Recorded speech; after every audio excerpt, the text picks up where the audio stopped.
Yo, what is up everyone? Tachi here. So we are now just a few short hours away from SiNoAlice on global.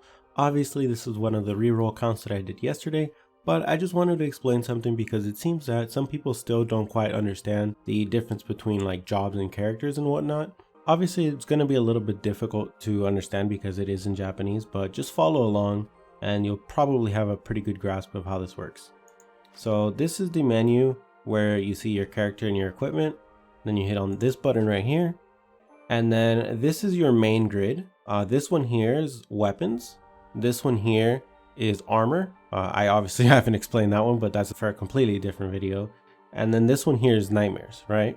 So these are your main grid weapons. Obviously there's slots here, and this is the main weapon. I'm going to equip one of the weapons that you saw me roll for in the reroll tutorial. If you want, that is up there in the card if you haven't seen that. So you just equip this. Okay, so you see it is now equipped. I will also, while I'm at it, equip the other SS weapon that I happen to get. And then up here, as you see, I am currently playing with Alice. Now this Alice is Breaker Alice, obviously, because you see here the main weapon that she has available is the sword. And then she's also able to equip axes, ranged weapons, and pole arms. Now I'm going to swap that over and I'm going to use the archer class. And you see that my skin changed. That's what I mean when I say that characters are just skins. Now nightmares are pretty much just summons. I don't currently have any, but I think we get one by default anyways. So let's go into the story so that you guys can actually see what I mean when I say that the weapons are your actual skills. So let's just go into a random story. It doesn't really make much of a difference. So as you can see down below, you see my two SS weapons down here. Those are my actual skills.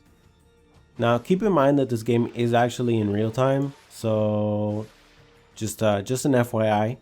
You could just leave it on auto if you're not going to be paying attention. It's not a huge deal in story mode, but in Coliseum, I would probably suggest not doing that. So you see that they have like a global cooldown like you would see in an MMORPG.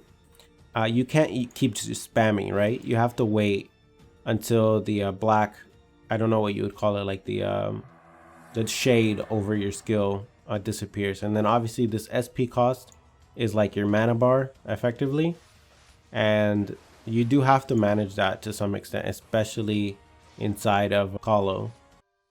So we're going to go into another one just because it happened so quickly. This time we're going to talk about nightmares. Hopefully they let me have a free nightmare so I can actually explain. Now as you see here, this right here is the nightmare selection, and yeah, as expected, I do not have a nightmare at the moment, so I cannot use anything here. But basically it would be here, you click on it and then it'll pop up on your screen and it'll do its effect. So it's pretty basic, no real need to like overcomplicate it. It's actually pretty easy to understand. For the most part, I feel like the game is actually pretty intuitive if you actually just like try it out, just play the game for a bit. I think for the most part you'll understand how the game works. It really is just finding out all the like basics first, and then you just kind of get a hang of how to play the game, especially like your roles. Anyhow, that is the end of this video. Hopefully you guys enjoyed it. If you did, hit the like button. If you want to see more content for SiNoAlice in the future, hit the subscribe button. I'm out. Have a nice day.